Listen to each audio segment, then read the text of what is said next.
Hermano, gracia y paz. Vamos hoy a compartir algo de las Escrituras, algo que tiene que ver con la economía neotestamentaria del Nuevo Testamento. Y vamos a considerar una parábola de las muchas que habló nuestro Señor Jesucristo. Es una parábola corta, la vamos a encontrar en Marcos 4, del 26 al 29, solo tiene 4 versículos. Pero es una parábola que tiene muchas terminales en el resto de las Escrituras. Entonces vamos a considerar un tema. Nosotros hemos venido hablando ya de un tema y son los 3 estadios de la salvación. Nosotros hemos venido hablando de lo que Dios hizo por nosotros, ¿sí? Cuando Jesús envió a su Hijo a morir en la cruz, y eso es lo que hizo por nosotros. Luego seguimos hablando de lo que Dios está haciendo en nosotros, ¿sí? Que es librarnos en el tiempo presente del poder del pecado, ¿sí? Y también miramos lo que el Señor hará en nosotros, que nos redimirá el cuerpo, ¿cierto? Y hemos tomado muchos textos de los apóstoles acerca de ese tema. Pero hoy vamos a hablar del proceso de maduración y el mismo proceso, pero hablándolo desde las parábolas de nuestro Señor Jesucristo, ¿sí? Entonces vamos a tomar Marcos porque es el único de los escritores del Evangelio que es el que la tiene registrada. No hay otro hermano, ni Mateo, ni Lucas, que tienen registrada esta parábola. Es única de Marcos. Y vamos a mirar que el Señor Jesús, como siempre, va a utilizar la misma creación para enseñarnos a nosotros. ¿Recuerda cuando estuvimos hablando acerca de la resurrección? Estuvimos diciendo que Pablo mismo tomaba la creación para darnos a entender cómo iba a ser la resurrección, ¿cierto? Necio, lo que tú siembras primero no se vivifica si primero no muere, ¿sí? Y entonces hablamos de la semilla, cómo era sembrada en tierra, que Dios daba un cuerpo como Él quería a cada una de ellas. Entonces vamos a considerar la parábola del crecimiento de la semilla, dice ahí en los subtítulos de Reina y Valera, del 60. Más bien nosotros podríamos hablar del crecimiento misterioso de la semilla. Entonces vamos a mirar en el día de hoy un aspecto de la palabra del Señor.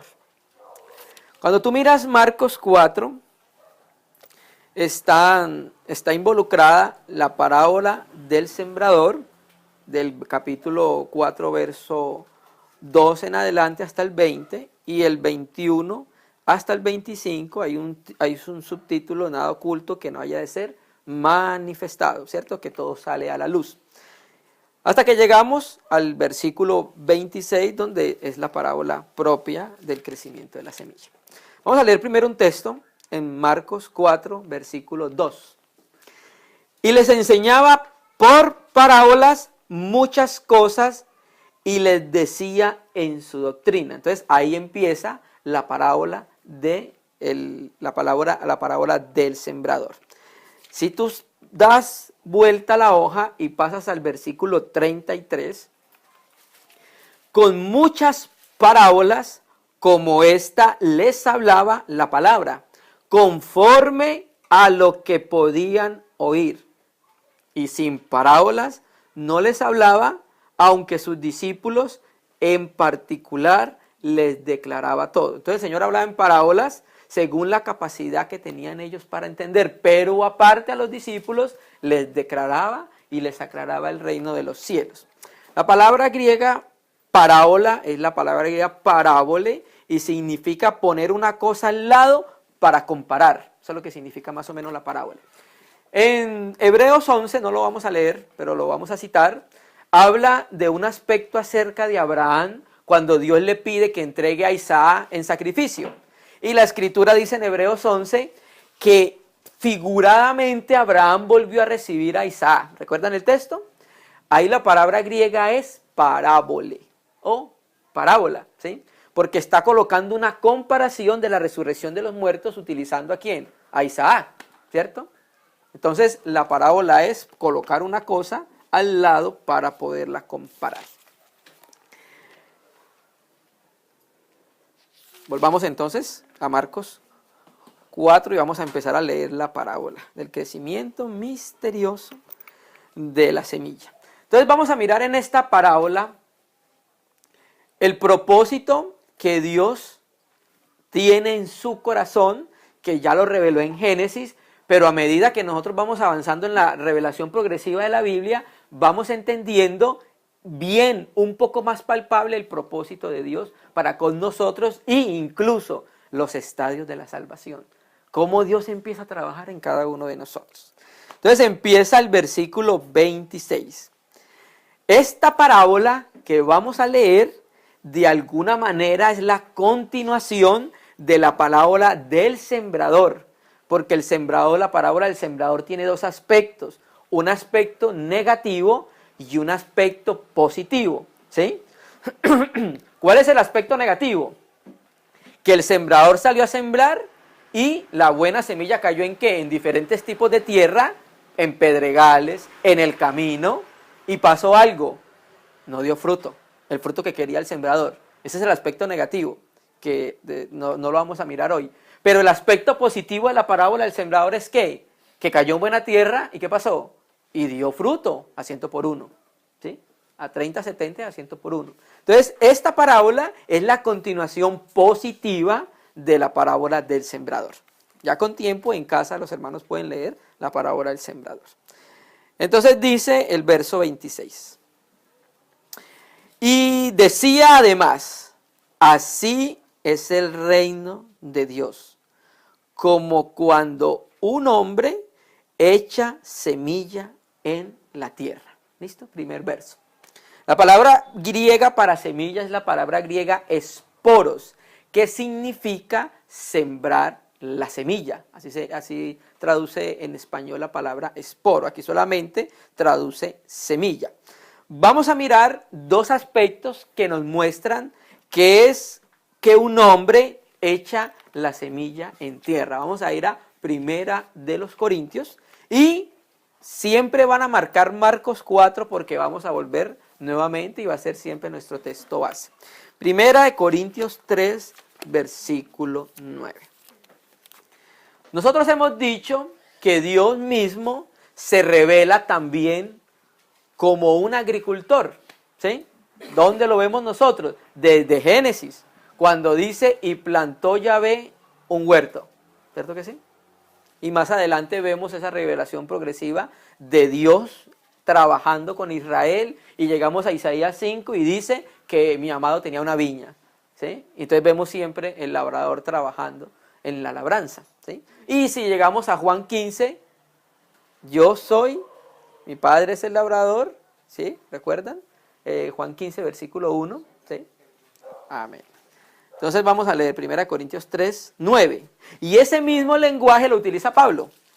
Porque nosotros, 1 Corintios 3, 9. Porque nosotros somos, ¿quién es ese nosotros? Pablo, el contexto viene hablando de Pablo, de Cefas y de Apolos. Porque nosotros somos colaboradores de Dios y vosotros, la iglesia, no quiere decir que Pablo y Apolo y Cefas no eran iglesia, sí, ellos eran iglesia, ¿cierto? Pero ellos eran unos obreros en medio de la iglesia, en medio del huerto. Porque nosotros somos colaboradores de Dios y vosotros sois labranza de Dios. La palabra griega para labranza es la palabra griega georgión, de donde viene la palabra griega georgos. Y al español, en el inglés es George. ¿Sí? Entonces, eso está relacionado cuando en Juan 15 dice, yo soy la vid verdadera y mi padre es el labrador. Ahí la palabra griega es georgos. Entonces, tenemos en Marcos, el Señor está hablando de que el reino de Dios es como cuando un hombre echa la semilla en tierra. ¿Sí? Entonces, aquí estamos viendo lo mismo que dice Marcos, lo dice Pablo, que vosotros sois una labranza, o sea, nosotros somos una tierra en la cual Dios va a empezar a trabajar. ¿Cuándo? Cuando nos siembre a Cristo. ¿Eh? Entonces, el Padre nos siembra al Hijo y empieza a trabajar en esa labranza. ¿Para que esa labranza qué? De fruto. Esto es lo que está buscando el Señor, que demos fruto. Amén. Volvamos nuevamente entonces a Marcos. Va a ser siempre nuestro texto base y siempre va a estar entonces, vamos a estar volviendo a él. Es Marcos el 26. Y decía además, así es el reino de Dios como cuando un hombre echa semilla en tierra. Versículo 27. Y duerme, y se levanta de noche y de día, la semilla brota y crece sin que él sepa cómo, hermanos. ¿Sí? Duerme y se levanta de noche y de día, y la semilla brota y crece sin que él sepa cómo. O sea, cómo creció o cómo dio fruto, mis hermanos, ¿cierto? Vamos a ir a Mateo 4, al mismo Marcos 4, versículo 14, allá atrásito, unos versos atrás, y vamos a mirar. Entonces, dice, el sembrador es el que siembra la palabra. ¿Sí? Entonces, ¿qué es la semilla? La palabra sembrada en nosotros, ¿cierto? Amén. Vamos a leer Lucas 8, versículo 11, que también habla de lo mismo. Vamos a leer bastante textos, hermano. Lucas 8, versículo 11. Aquí vuelve nuevamente. Lucas también a hablar de lo mismo.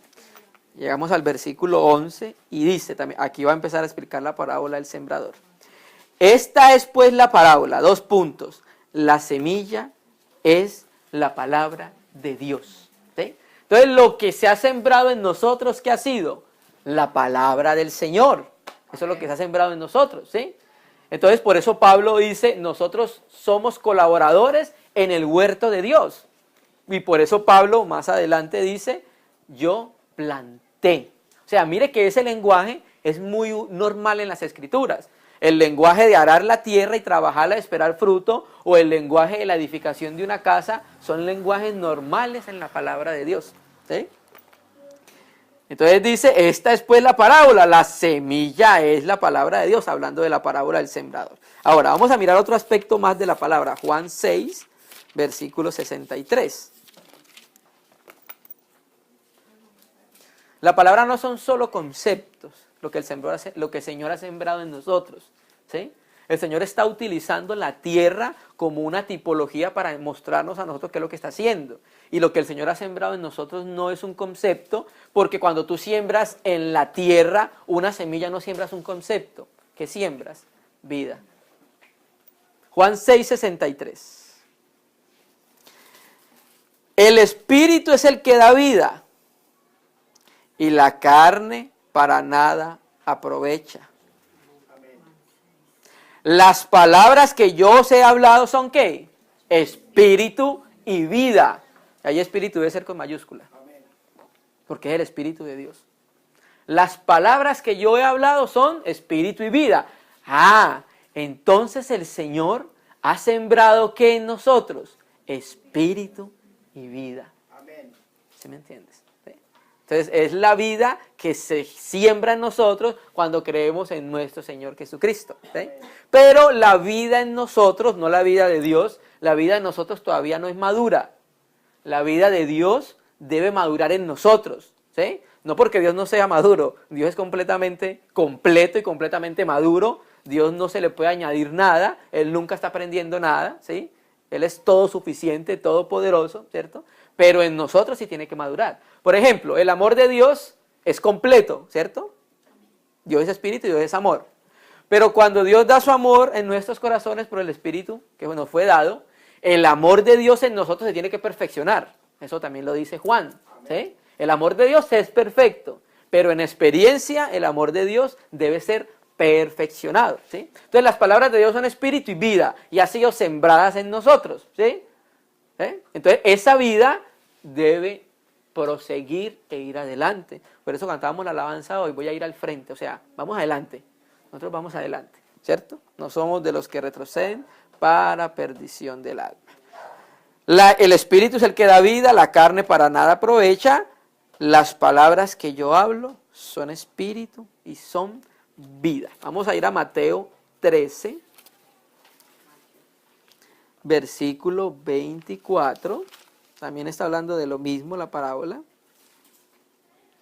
Mateo 13, versículo 24. Entonces ya miramos que las palabras de Dios son espíritu y son vida. Y Dios está hablando, el Señor Jesús está hablando de nosotros como una tierra.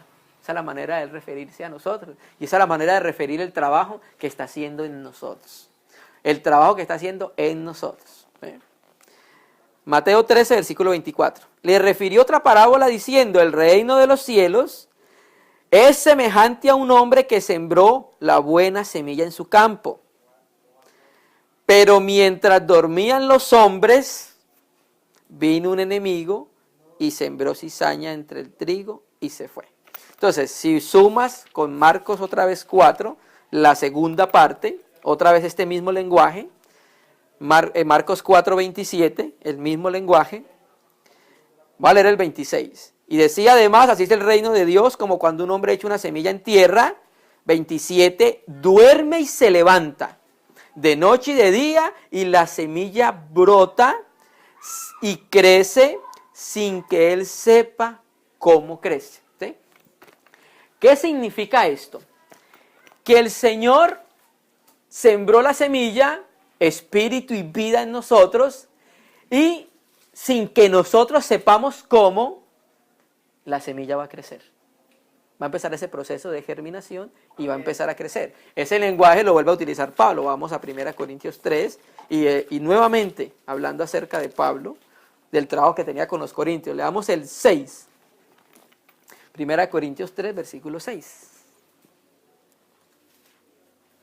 Yo planté, o sea, Pablo fue el que le predicó a los corintios. Eso lo encuentras en Hechos 18. Pablo fue el hombre aquí utilizado para llevar la semilla a esa ciudad. Entonces por eso Pablo dice, yo planté. Y Pablo le dice a los corintios, yo los engendré en Cristo a ustedes. Ustedes son mis hijos espirituales. Yo planté, pero pasó algo después de haber plantado. Apolos regó. La palabra griega potizo significa proveer de bebida. O sea que después de que Pablo sembró la semilla, la palabra, luego pasó a Apolos. ¿Y qué hacía Apolos? La regaba con agua. ¿Sí? Con la misma palabra. ¿Sí? Proveer de bebida. ¿Por qué? Porque la planta necesita agua y sol para poder crecer.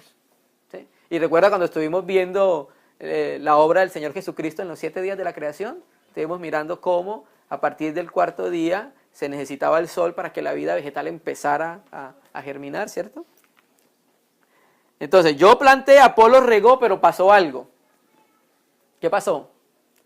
El crecimiento lo da Dios. Por eso se fue, durmió, se levantó, ¿y qué pasó? La semilla había crecido. ¿Sí? Entonces, ¿el trabajo nuestro cuál es? Sembrar. Pero es que el hermano no ha entendido. Pero es que la hermana no ha entendido. Pero es que se quedó enana y se quedó enana. El crecimiento lo da Dios. Nosotros no podemos forzar el crecimiento de nadie. Ahí lo dice. Yo planté y Apolo sigue trabajando en esa localidad. Pero el auxano, que significa el aumento ¿de qué? La vida de resurrección de Cristo en nosotros, que debemos llegar a tener la mente de Cristo. Entonces, ese aumento lo da el Señor. No lo da ni el que planta, ni el que riega. Ese trabajo no lo podemos hacer ninguno de nosotros. El único trabajo que podemos hacer nosotros es ¿qué? Sembrar. Sembrar la semilla, ¿cierto? Entonces, el aumento, ¿quién lo da? Lo da Dios. Entonces, por eso volvamos a Marcos 4:26, dice, después de que el hombre echa la semilla en tierra y duerme y se levanta, de noche y de día, y la semilla brota y crece sin que él sepa cómo creció, hermanos. Qué precioso, ¿cierto? Crece sin que él sepa cómo creció esa semilla. Versículo 28. Porque de suyo lleva fruto la tierra. Porque de suyo lleva fruto la tierra. Primero hierba, luego espiga, después grano lleno en espiga. ¿Listo? Vamos a mirar un aspecto acá bien interesante que tiene la palabra. Cuando dice porque de suyo lleva fruto, hay dos aspectos a tener en cuenta. Primero, la semilla que nos es dada a nosotros, ¿qué tiene? Es palabras de vida, ¿sí? Las palabras que yo os he hablado son ¿qué? Espíritu y vida. Entonces, cuando dice porque de suyo lleva, porque de suyo lleva fruto la tierra, hay dos aspectos para mirar. El aspecto de la tierra y el aspecto de la semilla. La semilla como tal, de lo suyo lleva, ¿qué lleva? La vida y la naturaleza divina, ¿sí? Porque la Escritura dice en 1 Pedro 2 que nosotros somos ¿qué? Participantes de la naturaleza divina. Entonces, la naturaleza divina ha sido impartida, implantada en nosotros por la vida que se nos fue dada cuando nos dieron la semilla. En la semilla iba la vida y la naturaleza divina. Entonces, cuando Dios está trabajando en nosotros, que ha sembrado su palabra, ¿sí? ¿Qué está esperando Dios? Que produzca según su naturaleza, ¿sí? Pero también hay algo que se debe tener en cuenta, la tierra. ¿Sí me entiendes? Porque recuerda la parábola del trigo y la cizaña, ¿sí? La semilla es buena siempre, es que es la palabra de Dios. Pero la tierra, ¿sí? Naturalmente. Entonces, porque de suyo lleva, ¿sí? De suyo lleva fruto la tierra, primero hierba, ese es el tallo. ¿Qué fue lo primero que sucedió en nosotros cuando creímos? El Señor vino a nuestro espíritu. Y ahora entonces tenemos vida. El primer estadio, el tallo. Listo. Luego espiga, ya fue creciendo. Entonces, ¿qué significa eso? Que la vida de Cristo fue aumentando. ¿En dónde? En el alma. Y luego, después, grano lleno de espiga. ¿Qué es eso? La semejanza de Dios. O sea, semejanza en relación con lo que dice Génesis 1:26. Hagamos al hombre nuestra imagen y semejanza, ¿sí? Porque nosotros nunca seremos Dios. Tendremos la semejanza divina o la imagen divina, ¿cierto? Lo que dicen las Escrituras, pero nunca ninguno de nosotros será Dios. ¿Listo? Vamos a mirar este proceso. Vamos a ir a Jacobo Santiago.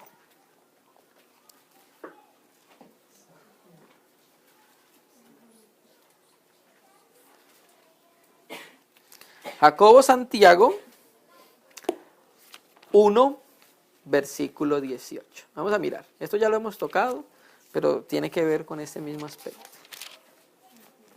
Santiago, Jacobo, capítulo 1, versículo 18. Vamos a mirar. Entonces, recuerda que la semilla es la palabra sembrada en medio de nosotros, ¿sí?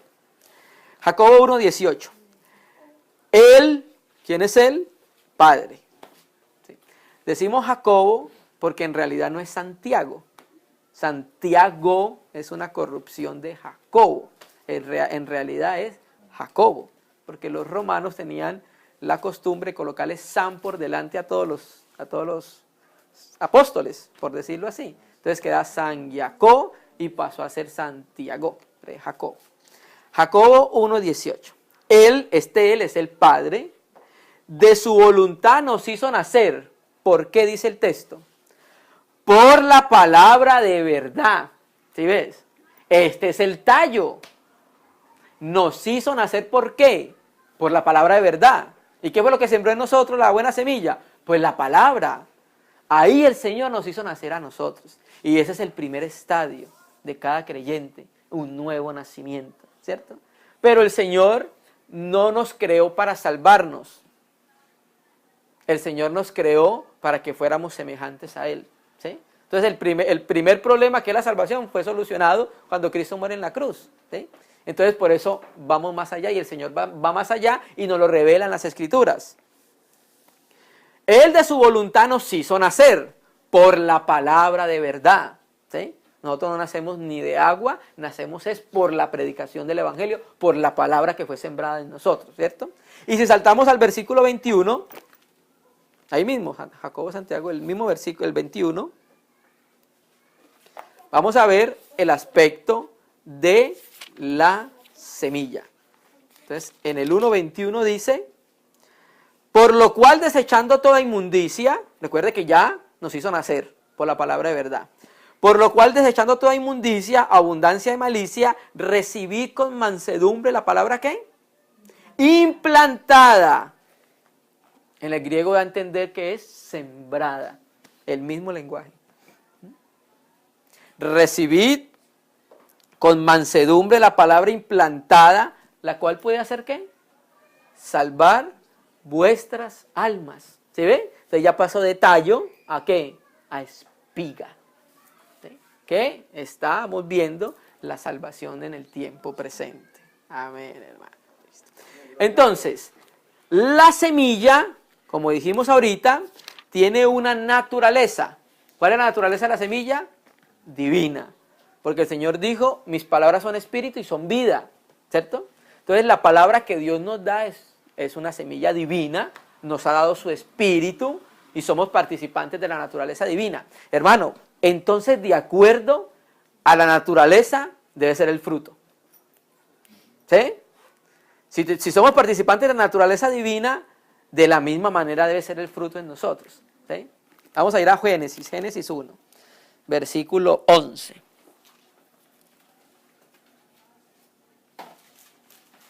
Vamos a mirar este principio acá en las Escrituras. Génesis 1, versículo 11. Y vamos a aplicar esto a lo que estamos viendo por la parábola del crecimiento misterioso de la semilla. En nosotros está la naturaleza divina, amén, porque eso lo dice la Escritura y nosotros lo creemos. Pero también Pablo dice que tenemos que hacer morir lo terrenal en nosotros, ¿recuerda? Hacer morir lo terrenal y hacer morir el viejo hombre en nosotros. Nosotros somos participantes de la naturaleza divina, pero aún también participamos de la vida de Adán. ¿Sí? Entonces, como el Señor ya sembró la vida divina en nosotros, ¿sí? Y Él está trabajando en nosotros, porque nosotros somos una buena tierra, ¿sí? Solo creemos. Entonces el Señor está trabajando en esa tierra y está esperando que ese trabajo que Él está haciendo dé fruto. ¿Sí? Pero un fruto de acuerdo a la naturaleza de Él, no a la de Adán. ¿Sí? Para que después no se diga, me temo que he trabajado en vano con nosotros, como decía Pablo. Génesis 1:11 dice, después dijo Dios, produzca la tierra hierba verde. ¿Sí? Hierba que dé semilla.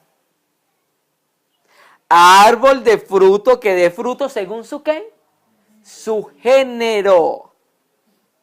Su min. Que su semilla esté en él sobre la tierra. Y fue así, versículo 18. Produjo pues la tierra hierba verde, hierba que da semilla según su naturaleza, y árbol que da fruto cuya semilla está en él según su género. ¿Y vio Dios que eso era qué? Bueno. ¿Sí ves? Entonces, de acuerdo a la semilla, la palabra griega para semilla es esperma, y en el hebreo es cera. ¿Sí? Entonces, de acuerdo a la cera, a la semilla o a la esperma, debe ser el fruto. El árbol da fruto de acuerdo a su semilla. ¿Sí? Un palo de mango no me puede dar manzanas. Nunca. Por el ADN, por lo que tiene en su ADN, ¿cierto? Entonces, lo mismo el Señor nos enseña a nosotros. Como sembró la vida divina, ¿qué espera? Una manifestación y un crecimiento de la vida de Él en nosotros. Ese es el crecimiento misterioso de la semilla. Que Dios está trabajando en nosotros, que nos sembró una semilla divina y está esperando que demos fruto según el género y la naturaleza de esa semilla divina. ¿Sí? Entonces, nosotros tenemos que confrontarnos cuando nosotros mismos estamos viendo nuestros frutos. Celos, contienda, amargura, disensiones, fornicaciones, enemistades, envidia. ¿Ese será el fruto de la semilla divina? No. Ese no es el fruto de la semilla divina. El fruto de la semilla divina tú lo puedes encontrar en las manifestaciones del Espíritu registradas en las Escrituras. Cada uno de nosotros tiene el Espíritu Santo. Y cada uno puede pesar efectivamente su experiencia personal y ver si estamos dando frutos según la naturaleza de la semilla que está en nosotros. Cada uno puede mirar. hasta donde el Espíritu los pueda llevar. Que el Señor nos ayude, hermano, ¿cierto? Nos ayude. Amén. Entonces damos fruto según su género, porque ese género está en la semilla, en la cera o en la esperma. Vamos a mirar algo aquí. Quiero mostrar algo en las Escrituras, que ya los hermanos lo conocen. Vamos a ir a 2 de Corintios. 2 de Corintios 3, versículo 18. Pero lo vamos a leer primero de Reina y Valera 60 y luego de la Biblia textual. Vamos a ir a 2 de Corintios 3, versículo 18. Dice: por tanto nosotros todos, mirando a cara descubierta como en un espejo la gloria del Señor, somos transformados de gloria en gloria en la misma imagen como por el Espíritu del Señor. Quiero leer la Biblia textual de ese mismo texto porque es más clara en esta traducción. Hay veces se hace un poco confusa esa traducción. Quiero leerlo de este texto. Recuerda que estamos hablando de la semilla que debe dar fruto según su naturaleza, según su género, ¿cierto?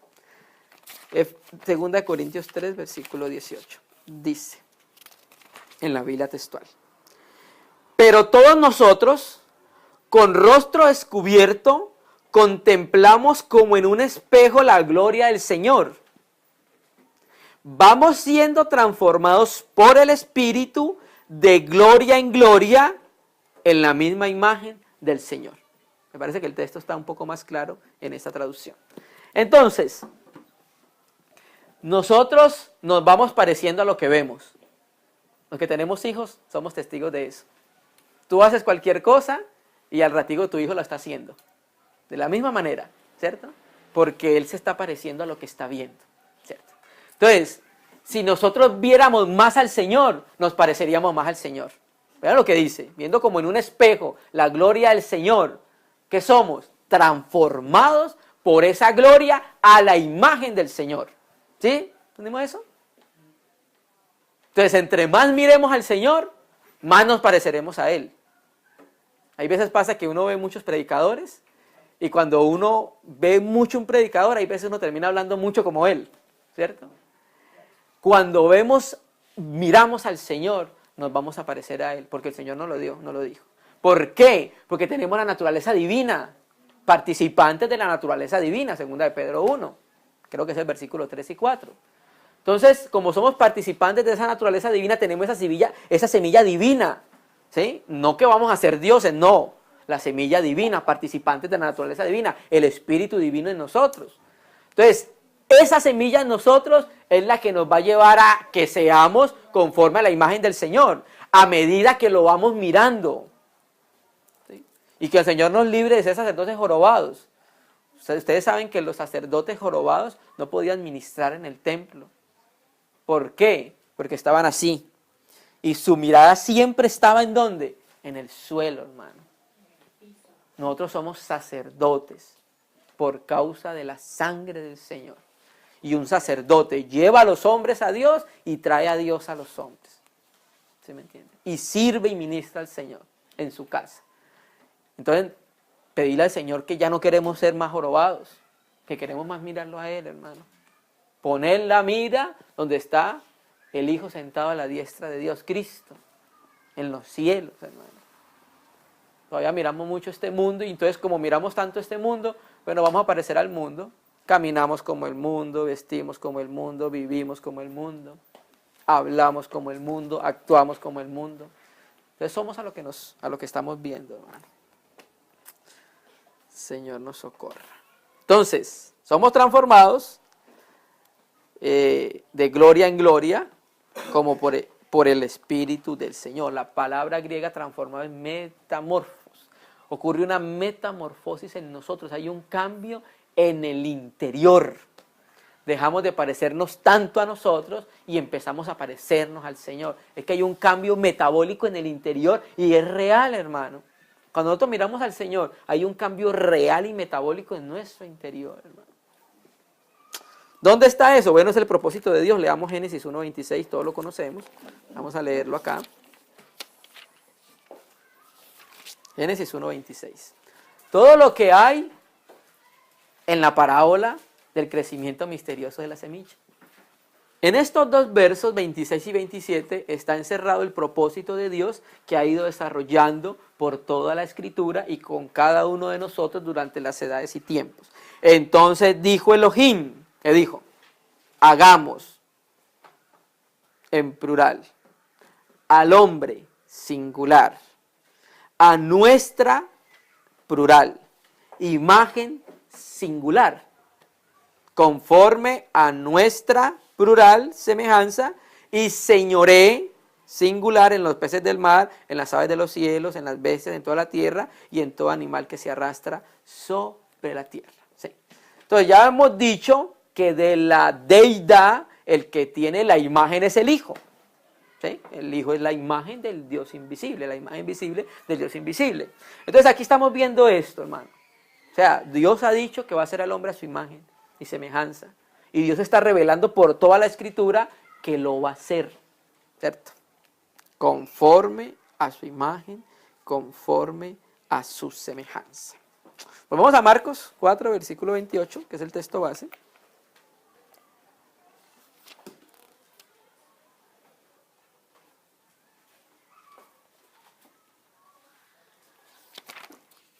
Vamos a Marcos 4, 28, que es el texto que estamos utilizando como base.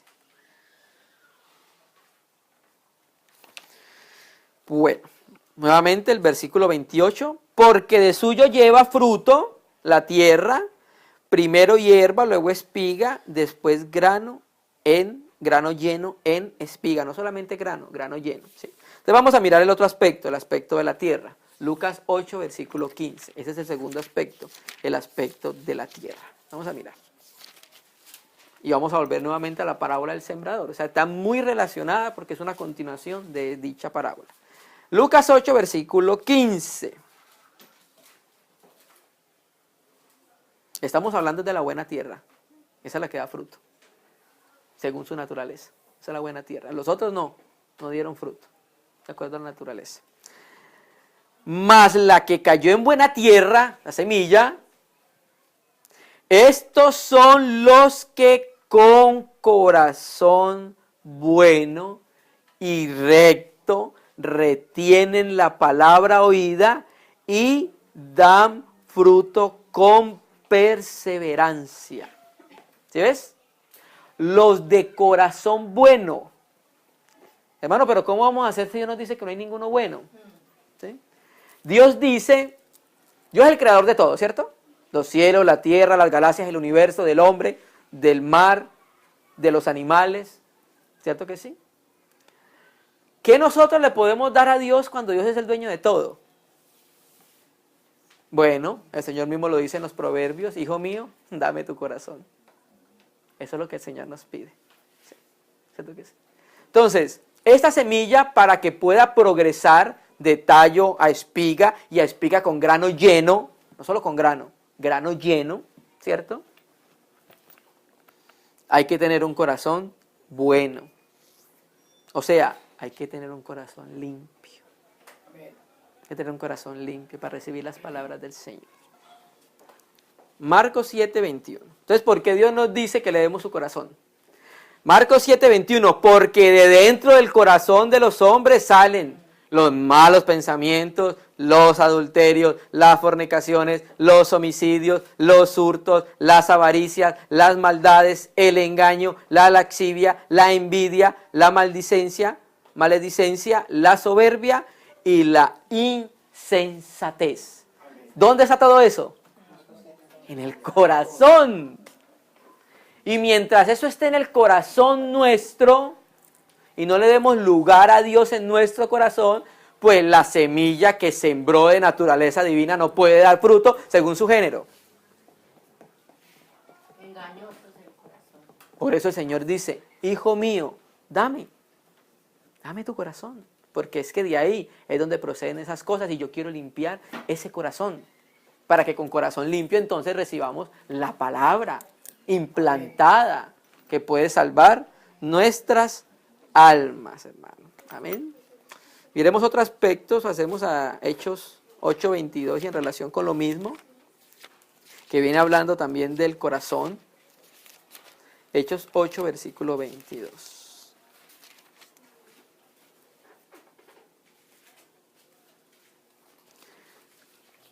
En este caso, el contexto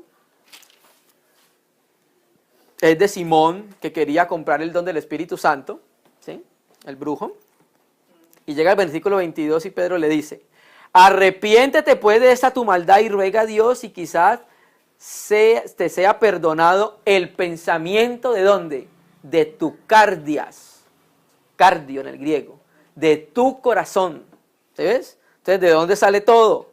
Los pensamientos malos, del corazón, hermano. Por eso hay que pedirle al Señor y proponernos a una limpieza exhaustiva del corazón. Porque si no hay un corazón limpio, la semilla no puede producir grano lleno. Todo lo que produzcamos sin un corazón limpio va a ser Adán. Y no tiene ningún valor, ni ningún peso, ni ningún galardón delante de Dios. ¿Sí? Y terminemos el aspecto del corazón con David. Salmo 51. Todos lo conocemos, ¿cierto? Todos conocemos el contexto, todos conocemos que David envía a matar a Urías el Eteo cuando lo colocan los recios de la batalla. Todos conocemos que David adultera con Betsabé, ¿cierto? La escritura, recuerda que acabamos de leer en Marcos 7, ¿de dónde salen los adulterios? Del corazón. Y como David sabía que era donde estaba su problema, Salmo 51, 10. Crea en mí, oh Dios, un corazón limpio. ¿Será que lo necesitamos? Sí. Gloria a Dios. Lo necesitamos, hermano. La palabra griega en la Septuaginta Cataro significa puro por haber sido limpiado, hermano.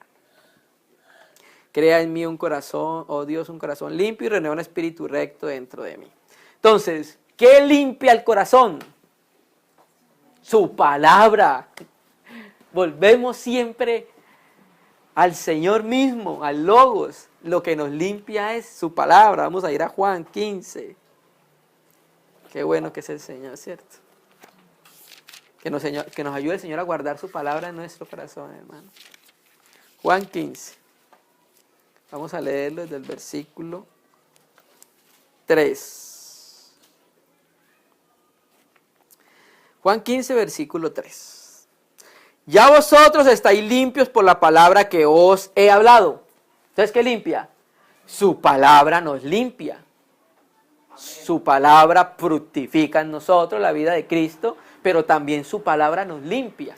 Entonces, por eso nosotros vemos lastimosamente muchos cristianos jorobados, porque no se acercan a la palabra para ser limpios. Van a la reunión, gloria a Dios, aleluya, la Biblia es guardada y encerrada hasta el otro domingo que la vuelve a abrir en la reunión. ¿Sí me entiendes? Entonces no hay un alimento para el espíritu. Recuerda que la semilla necesita agua y necesita sol. Amén. ¿Cierto? Ay, Señor Jesús. Ya vosotros estáis limpios por la palabra que os he hablado. Listo. Entonces, necesitamos un corazón limpio para que la semilla dé fruto, ¿cierto? Necesitamos un corazón limpio para que Cristo habite completamente en ese corazón. ¿Sí? Efesios 3, versículo 18. Vamos a mirarlo. Efesios 3, versículo, vamos a leer del 14 para llegar al 17, que es la parte que nos interesa. Cuando tú sumas los versículos que habla acerca del corazón, el corazón incluye partes del espíritu como del alma. ¿Sí? Cuando tú haces el trabajo exhaustivo, miras que el corazón, en el corazón van incluidos aspectos del espíritu y aspectos del alma. Efesios 3:14, por esta causa doblo mis rodillas ante el Padre de nuestro Señor Jesucristo, este era Pablo, de quien toma nombre toda familia en los cielos y en la tierra, para que os dé, conforme a la riqueza de su gloria, el ser fortalecidos con poder en el hombre interior por su espíritu. Entonces nosotros tenemos el hombre interior, tenemos el hombre exterior. El hombre interior se fortalece con el Espíritu de Dios y el hombre exterior, ¿qué dice la Escritura? Se va desgastando. ¿cierto? Aunque se desgaste, el interior se va renovando por su espíritu. ¿Para qué quiere Dios eso en nosotros? Y nos lo revela por Pablo. Para que habite, more, haga su hogar Cristo por la fe en vuestros corazones. ¿Sí ve? Hermano, pero ¿ya no fue derramado el Espíritu en nuestros corazones? Claro que sí. Pero recuerde que Dios ha dicho algo por Salomón. Dame, hijo mío, tu corazón. Pareciera que nosotros le hubiéramos dado algo del corazón al Señor, pero no todo el corazón. El Señor quiere ser dueño y habitar completamente en ese corazón. Por eso lo dice Pablo a los Éfesos. Para que por la fe habite Cristo en vuestros corazones. Entonces, para que Cristo habite en el corazón, ¿qué hay que hacer? Limpiarlo. ¿Qué lo limpia? Su palabra, la vida de resurrección de nuestro Señor Jesucristo. Entonces, cuando está limpio, ¿qué pasa? El esporo, la semilla sembrada, ¿qué hace? Produce según su naturaleza. Pasa de tallo a espiga y de espiga, ¿qué pasa? Grano lleno. El fruto que Dios está esperando, ¿cierto? Qué precioso es el Señor, hermano. ¿Cierto?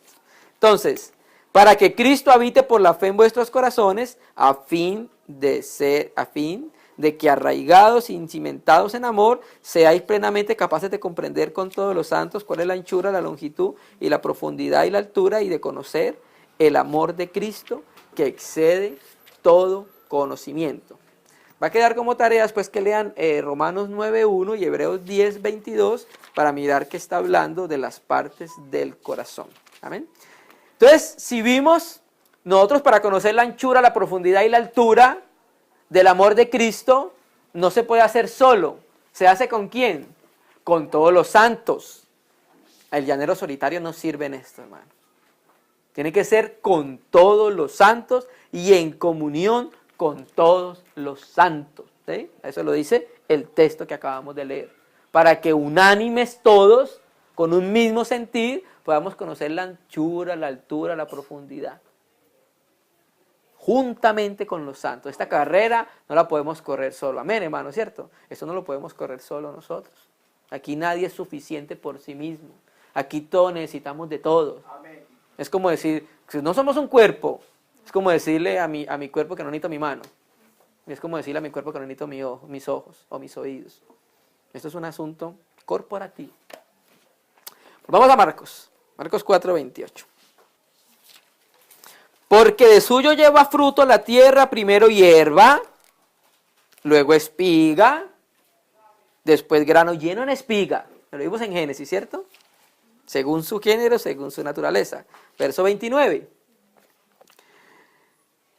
Y cuando el fruto está maduro, ¿cierto? No solamente dar fruto, el fruto tiene que madurar, hermanos. Hay un proceso, ¿cierto? Hay un fruto, pero entonces ese fruto que se está expresando en cada uno de nosotros, ese fruto necesita madurar, ¿sí? Porque el fruto maduro nos alimenta a todos nosotros. Mira, nosotros somos como árboles, eso lo dice la Escritura. Cuando tú lees Salmos, cuando tú lees Jeremías, y estamos hablando de un huerto, ¿cierto? La Escritura nos compara a nosotros con árboles, ¿cierto? Y si estamos sembrados junto a corrientes de agua viva, ¿qué pasa? Dos cosas, su hoja no cae y ¿qué más? Da fruto a su tiempo. Entonces, como nosotros nos alimentamos de la vida de resurrección de Cristo en nosotros, nosotros somos entonces como árboles que están dando fruto, ¿sí? Y entonces, si estamos dando fruto, los hermanos pueden venir a comer de nosotros. ¿Sí? Es como cuando el Señor Jesús fue a comer de la higuera, y cuando fue a comer, no vio nada. Y maldijo la higuera. ¿Cierto? Entonces, hermano, que cuando los hermanos se acerquen a comer algo, encuentren, hermano.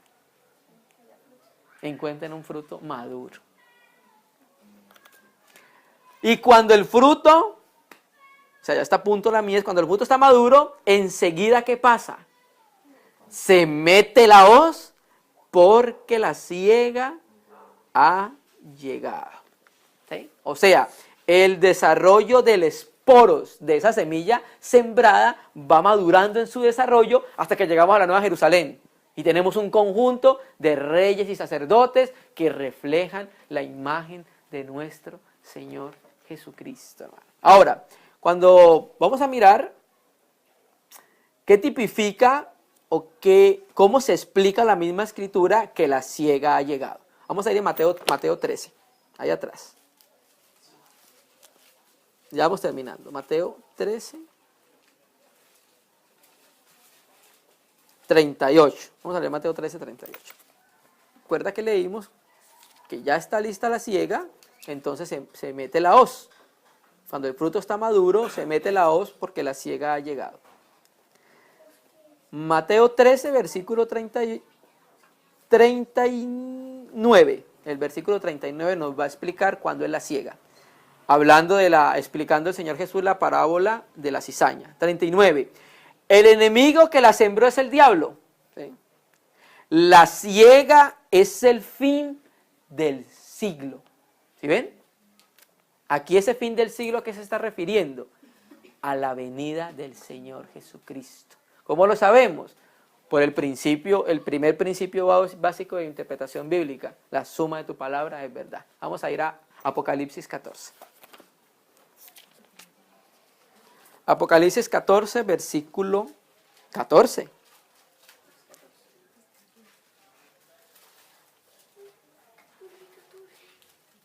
Entonces nosotros hemos hablado muchas veces que el Señor va a venir en una nube y todo ojo lo verá, ¿cierto? Porque lo dice la Escritura. Marcos, Mateo, Lucas, ¿sí? Apocalipsis lo dice Juan nuevamente. He aquí viene en una nube y todo ojo le verá. Bueno, vamos a mirar entonces cuándo es la siega. Apocalipsis 14, 14. Miré y he aquí una nube blanca y sobre la nube uno sentado semejante al Hijo del Hombre. ¿Qué es esto? Pues la venida del Señor en las nubes. Aquí viene en una nube y todo ojo le verá. Tenía en la cabeza, o en su cabeza, una corona de oro y en la mano una hoz aguda. ¿Recuerda lo que leímos en Marcos? ¿Cierto? En Marcos leímos, enseguida se mete la hoz porque la siega ha llegado, ¿cierto? Entonces él tenía una hoz aguda. ¿Por qué? Porque ya era el tiempo de segar. Y del templo salió otro ángel clamando a gran voz al que estaba sentado sobre la nube. Mete tu hoz y siega, porque la hora de segar ha llegado, pues la mies de la tierra está madura. Aquí naturalmente cuando dice a gran voz no es que está gritando al Señor, ¿cierto? Ese es el lenguaje que utilizan las Escrituras. Mete tu hoz y siega, porque la hora de segar ha llegado, pues la mies de la tierra está madura. Y el que estaba sentado sobre la nube metió su hoz en la tierra y la tierra fue segada. Apocalipsis 14 hasta el 20 tiene dos aspectos. El aspecto de la siega, que es con el trigo que se refiere a nosotros, y el aspecto de la siega que tiene que ver con la vendimia. Y la vendimia tiene que ver con los no creyentes, pero ahorita no vamos a hablar de eso. Solamente el primer aspecto, ¿sí? La hora de segar ha llegado. Mete tu hoz. ¿Por qué? Porque ya está madura, ¿sí? Ya está madura el fruto. Ese fruto, esa semilla que se sembró, el esporos, luego pasó a tallo, luego pasó a espiga y luego pasó a espiga llena de grano, hermano. Entonces, como ya tiene el grano lleno, entonces, ¿qué dice el Señor? Metamos la hoz, porque ya es la hora, o sea, la venida del Señor o la partida nuestra a su presencia, hermano. Entonces, la Escritura siempre nos va a revelar ese progreso que Dios quiere con nosotros y ese adelanto que nos va a llevar a parecernos al Señor, ¿sí? Viene haciendo un trabajo, hermano. Dios habla de ese trabajo primero con Israel en Isaías 5, que mi amado tenía una viña y yo la despedregué, la encerré, la limpié. Pero ¿sabe qué pasó con esa viña? No dio uvas, dio uvas silvestres. Ese no era el fruto que Dios esperaba. Ese no era el fruto que Dios no estaba trabajando en ella. Y si Él estaba trabajando, Él esperaba un fruto según su naturaleza divino. Su naturaleza divina. Entonces, que el Señor guarde la palabra de Él en nuestros corazones, hermano. Entonces vimos el aspecto, el proceso de crecimiento de esa semilla comparado a nuestra vida cristiana. Que el Señor limpie nuestro corazón para que su semilla, que es su palabra, pueda avanzar en nosotros.